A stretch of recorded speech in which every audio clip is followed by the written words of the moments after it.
All right, gentlemen, welcome to yet another exciting episode of Where in the World Has Nix Gone to? And whoever guesses my location correctly first gets a celebratory emoji in response. Now, today we're going to have to talk about European energy independence. So, what happened recently, one of the orange pedophile's little gargoyles came to Brussels and started spouting nonsense about European countries deregulating their energy sector so as to. Oh shit, that's a Tesla. Ugh, let's get out of here. So that we become dependent on American energy the same way we became dependent on Russian energy and had to disentangle ourselves with a lot of pain, with a lot of disruptions, because that was essentially the core geopolitical era of Europe from all the way back in the 70s when certain European countries, Germany in particular, became dependent on Russian gas. Now, other countries, the ones that were occupied by the Soviet Union at the time, so the Warsaw Pact countries, were made dependent on Russian gas and oil, such as, for example, Hungary, Slovakia, Czech Republic, the Baltic states, and Poland. But Poland is really the only one that managed to disentangle itself from the Russian gas yoke. And now what's happening is Europe has slowly disentangled itself from this Russian gas yoke. Not fully, not entirely. Certain countries are still dependent on Russian gas. They're going bankrupt as we speak because they've refused to even countenance the possibility of an alternative. But now the danger comes because America has joined the authoritarian shitholes of the world and now is trying to insert itself as the new Russia on which Europe will be dependent for its energy. This must not be allowed to happen, so we need European energy independence. Now, there's a massive fucking problem with this. This continent is very poor in fossil fuels.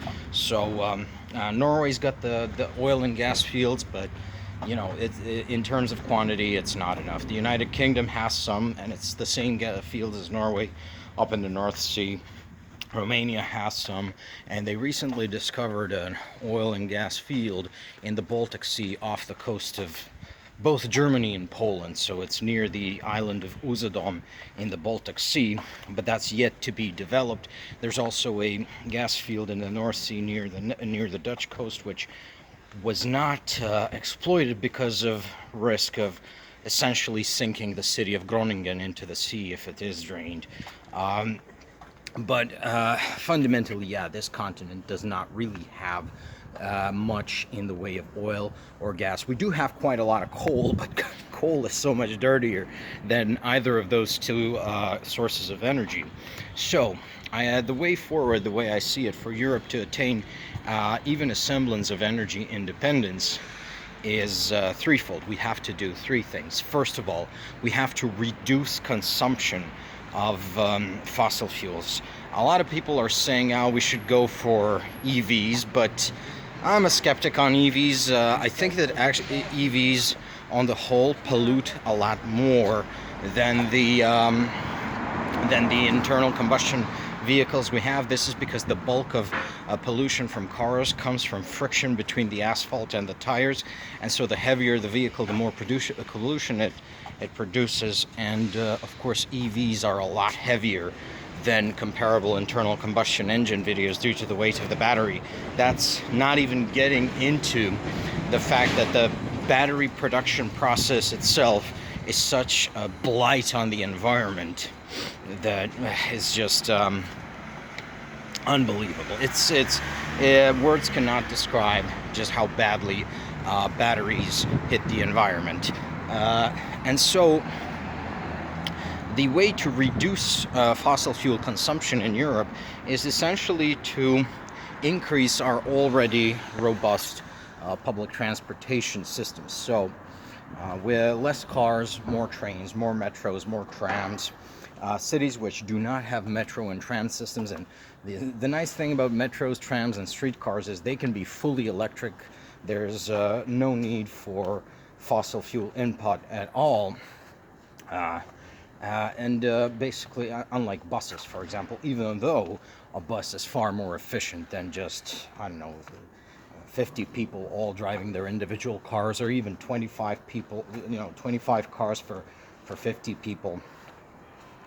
And that's the way to do it. We need to redevelop our cities. We need to rethink our cities as places for people rather than cars. Minimize the amount of vehicles we have in these in European cities, and also build up European rural infrastructure so that people who don't want to live or don't live in cities for whatever reason, they can also avail themselves. And so I would say investment in light rail, those cute little Welsh trains they have up in Wales, we should have those all over Europe, just crisscrossing Europe. Maybe not replace roads, but definitely at least run parallel or in the middle of the roads. So for example, in a lot of cities in Europe, they have the tram running in the middle of the boulevard between the main lanes, and that's very efficient in that way. It can also be used by emergency vehicles to just completely bypass traffic. I've seen it multiple times. Now the second thing we gotta, switch as much of our transportation and heating infrastructure over to electricity rather than just directly burning fossil fuels. Next thing you got to do, we got to generate a shit ton of electricity. Now, there's only one way to do it right now at scale, which does not involve importing large amounts of fuel from non-European countries, and that is nuclear. Nuclear power is going to be the point man, the point technology for European energy independence. Now, good news here, we're already ahead of everyone else on nuclear power on this continent, thanks in no small part to the French state nuclear program. But also the Germans, from what I understand, are restarting their nuclear power plants after the absolute boneheaded stupidity of shutting them down. And I've heard it somewhere said, I'm not a nuclear engineer or scientist, that the German plants were even more efficient than the French, even better at generating energy, and which makes this absolute stupidity of having shuttered them unconscionable. But it is what it is. But also we have to look into alternative sources of energy, and chief among them is going to be solar as the technology becomes more and more sophisticated. Now the problem with solar is that storage, which brings us back to our problem of batteries and how they blight the environment. I got some ideas on how that can be done, but I'm not an engineer, so I should maybe research the thing or work with an engineer to fully develop the plan on how to store energy.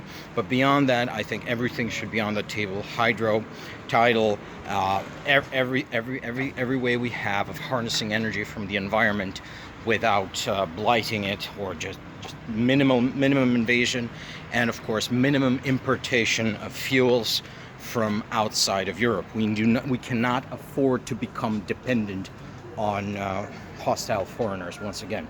Now the final arm is going to be probably the least popular, and for good reason, but lucky for us, we're only going to have to do it temporarily until the other two are attained more quickly, and that is to, in the short and medium term, secure a supply of fossil fuels from the Middle East. Now, unless we can, arm Ukraine to the teeth, dismember Russia, and gain access to the Russian fossil fuels, Europe is also going to have a presence in the Middle East to secure fossil fuels from the Middle East.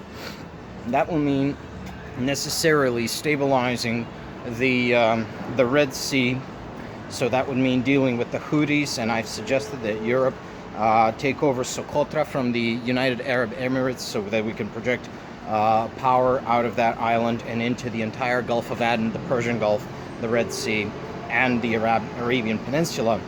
And Europe is also going to have to stabilize the situation in Syria, because Syria is a vital transit route for fossil fuels and other goods from the Middle East and into Europe, and vice versa. You know, if we're going to export finished goods to the Middle East, we want to secure Syria as well.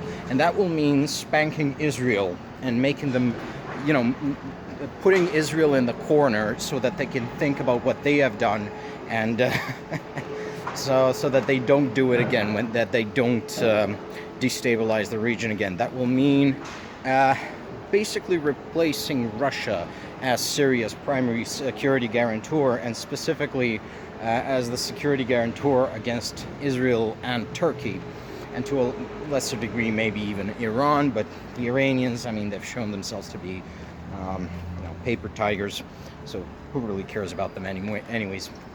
So yeah, that's the three things we have to do. First of all, we have to reduce our consumption of fossil fuels, and the best way to do that is to simply declare a war on cars. And that's a great podcast, by the way. I recommend everyone subscribe to The War on Cars. Just Google that and subscribe. The second thing we have to do is we have to develop the non-fossil, the alternative fuels. So that's nuclear, solar, tidal, hydro, even wind. I think wind deserves to have better technology than we already have. Windmills right now are not very efficient. We need a better way of harnessing wind energy. And the third thing we do is, in the short term, secure Middle Eastern and Russian oil. But Russian oil, I've done so many videos on seizing the Russian oil and gas. But this one is particularly the Middle East. Europe has to learn that the regions next to us are essential to our survival. We have to learn how to throw our weight around and push outward instead of just hunkering down in our cities behind our ramparts. We have to start thinking expansively, and energy is the key to it. And I guess that's all I had to say for today. Remember, who guesses my location correctly gets a celebratory emoji in response. Bye-bye, folks, and take care.